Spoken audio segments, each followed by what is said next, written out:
नमस्कार, शुभ 24 राजस्थान न्यूज में आपका स्वागत है। मैं आपके साथ अजय कुमारी। आइए रुक करते हैं खबरों का।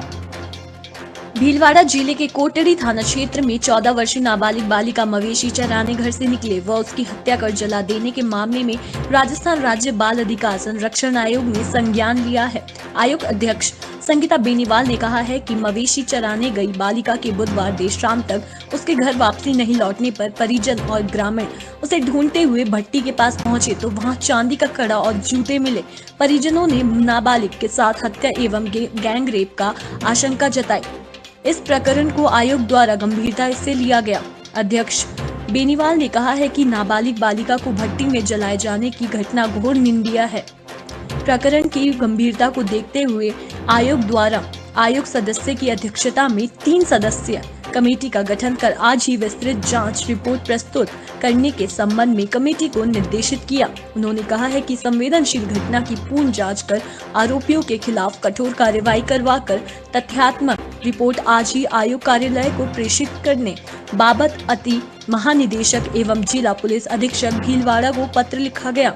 साथ ही जिला पुलिस अधीक्षक भीलवाड़ा से फोन पर वार्ता कर प्रकरण की संपूर्ण जानकारी लेकर अभियोग में शामिल आरोपियों के विरुद्ध नियमानुसार आवश्यक कार्रवाई करने हेतु कहा गया। अजमेर से आशा खींची की खास रिपोर्ट। भीलवाड़ा के कोटड़ी में एक नाबालिग बालिका के भट्टी में जलाने का प्रकरण सामने आया। जैसे ही मामला संज्ञान में आया, बाल आयोग ने इसकी कड़े शब्दों में निंदा करते हुए तो मामले को प्रसंज्ञान लिया। ऐसे मामले की जितनी निंदा की जाए वो कम है।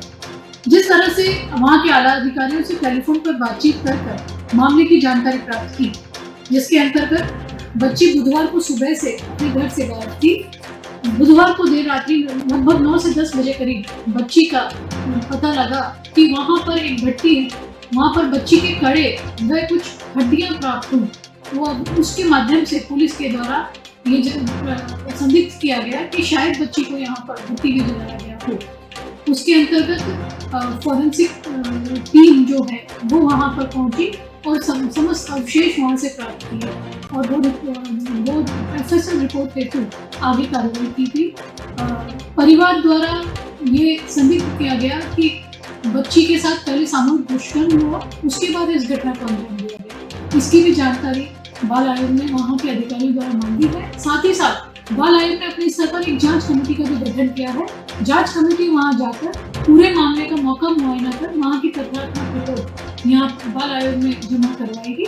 उसके आधार पर हम आगामी कार्रवाई करेंगे। अनुसंधान आगे का जारी है और जो भी इसमें दोषी हैं, आसपास के प्रकरण में आसपास के जो निवासी हैं जिनमें परिवारजनों को जिन पर संदेह था, उन सबको राउंड अप कर लिया गया है और उनसे पूछताछ जारी है। बाल आयोग ने पूरे मामले पर अपनी नजर बनाई हुई है और जैसे ही पूरे मामले की पुष्टि होगी वैसे ही सारे सामने को आपके आगे पेश करेंगे। ब्रजभूमि कल्याण परिषद के तत्वाधान में कल बहादुरपुर स्थित टोडली आश्रम में कार्यकर्ताओं की बैठक आयोजित हुई, जिसमें हाल ही में हरियाणा के नूह में घटित घटना के ऊपर गंभीर चिंतन एवं मंथन किया गया। इस मौके पर बोलते हुए ब्रजभूमि कल्याण परिषद के राष्ट्रीय संयोजक डॉक्टर पंकज गुप्ता ने बताया कि हरियाणा के नूह में हिंदुओं के ऊपर हमले एक सोची समझी साजिश का हिस्सा है, जिसके अंदर आतंकवादियों के द्वारा हिंदुओं की शोभा यात्रा पर पथराव किया गया, गोलीबारी की गई, अनेक हिंदुओं की हत्या की गई,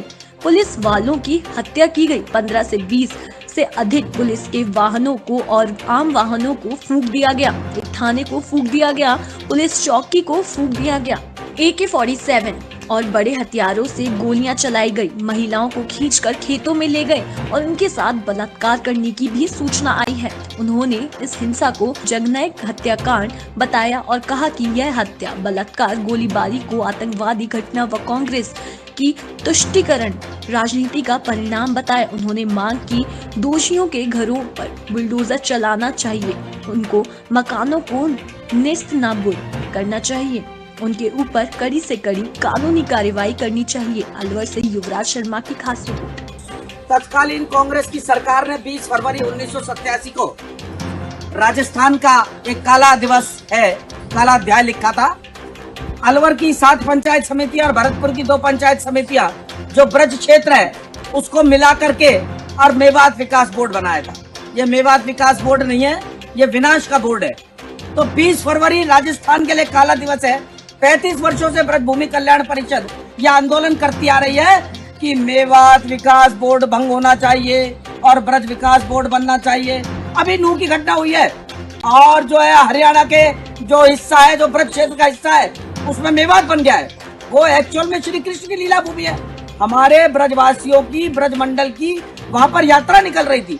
आज स्थिति ये हो गई है कि वहां पर नूह का एरिया जो मेवात बन के रह गया है, जो एक्चुअल में ब्रज का एरिया है, श्री कृष्ण की लीला भूमि है, वहां पर हिंदू, हमारे ब्रजवासी यात्रा नहीं निकाल पा रहे हैं। तो ये बड़े शर्म की बात है।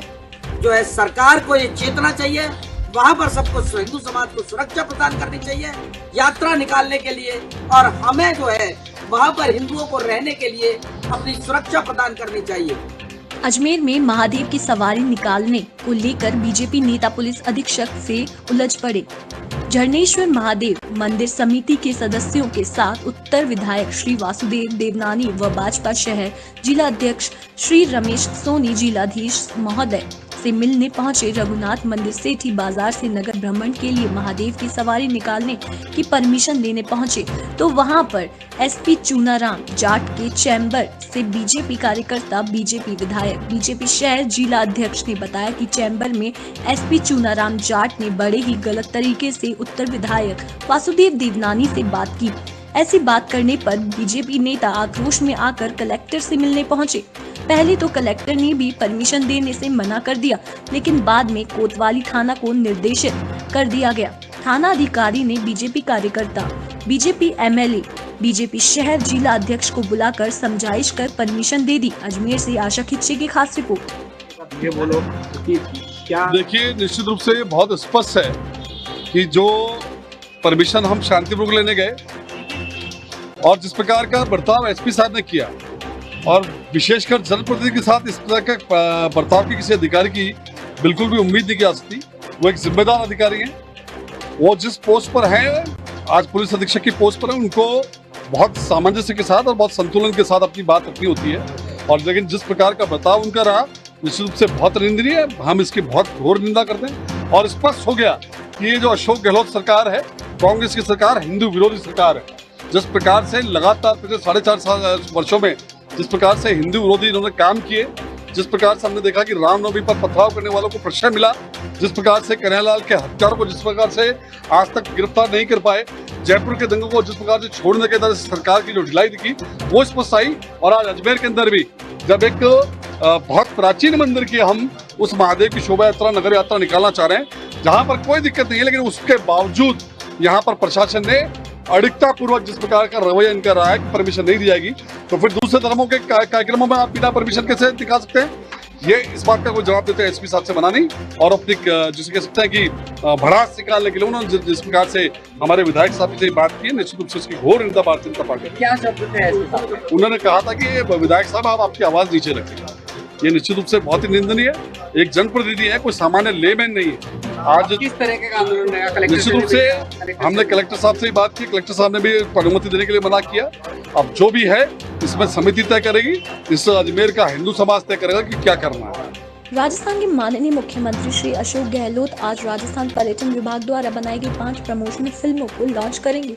ये प्रमोशनल फिल्में प्रसिद्ध film production house Excel Entertainment Mumbai ने बनाई है। लॉन्च इवेंट नवनिर्मित राजस्थान इंटरनेशनल सेंटर झालाना जयपुर से आयोजित किया जाएगा। ये फिल्में घरेलू और विदेशी बाजारों में राज्य के टूरिज्म ब्रांडिंग को बढ़ावा देने के लिए राजस्थान पर्यटन विभाग द्वारा की गई पहल की श्रृंखला का हिस्सा है।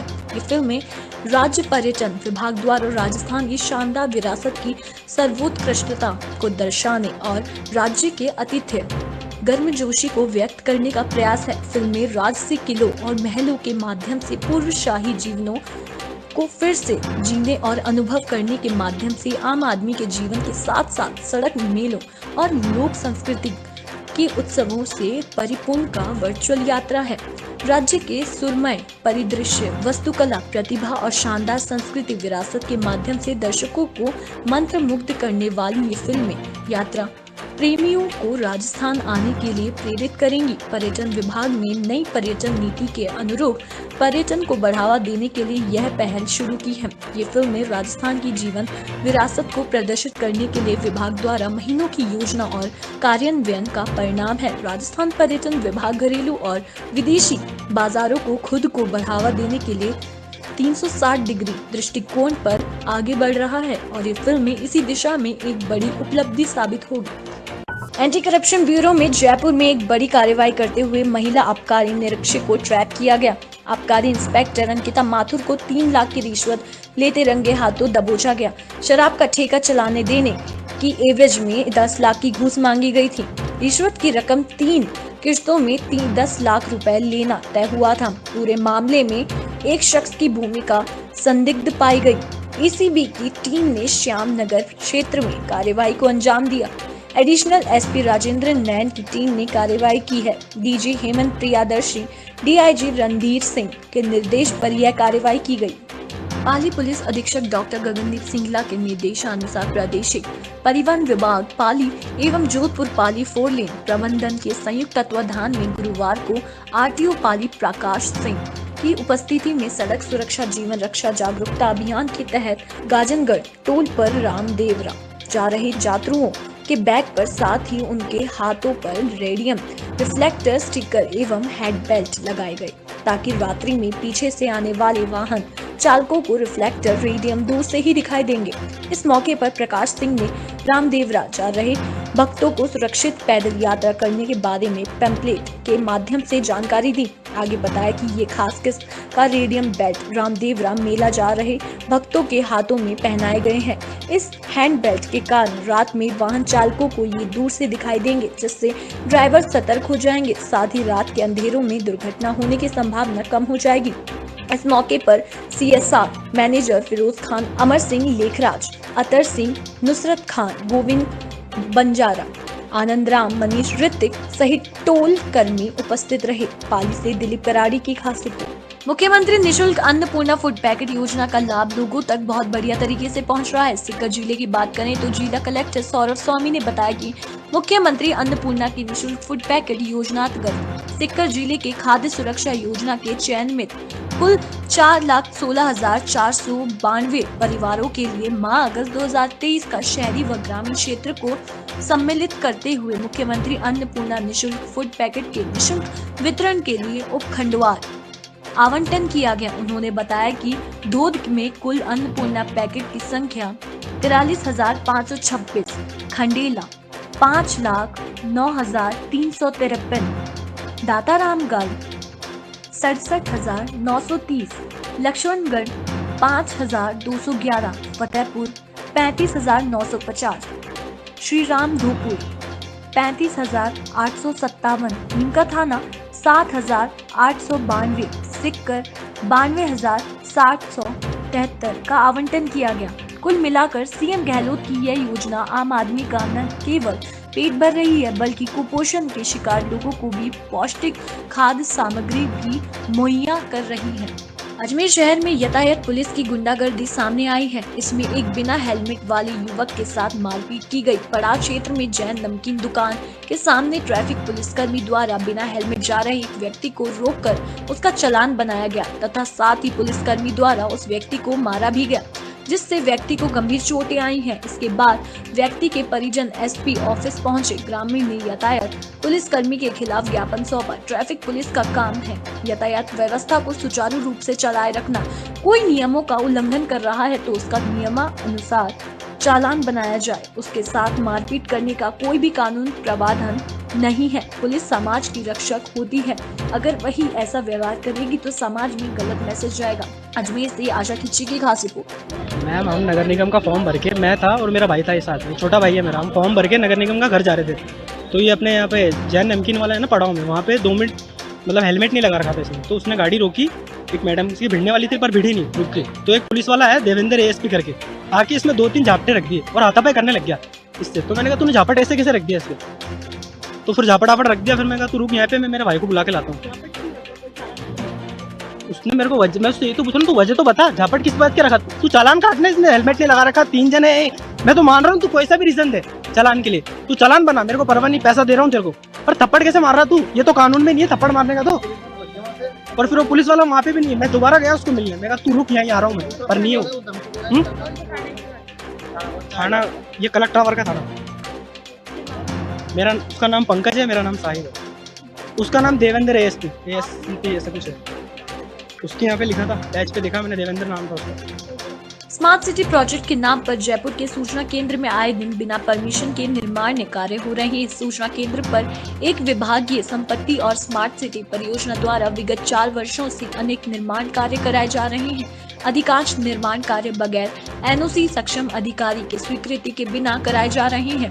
अनअधिकृत निर्माण कार्य जिनके इन इंक्यूबेशन सेंटर का निर्माण कराया है, जो कि अन्य विभाग की है, इसे परिसर में संचालित करने की कार्यवाही की जा रही है, जो न्याय संगत नहीं है और विभाग द्वारा जारी NOC के विपरीत है। किंतु जिला प्रशासन के संगठन के ज्ञापन के आधार पर संबंधित अधिकारियों से रिपोर्ट प्राप्त कर राज्य सरकार को भेजी जाती है। यही है अब तक जो भी जांच रिपोर्ट अधिकारियों द्वारा भेजी गई है वह पूरी तरीके से असत्य भ्रामक है।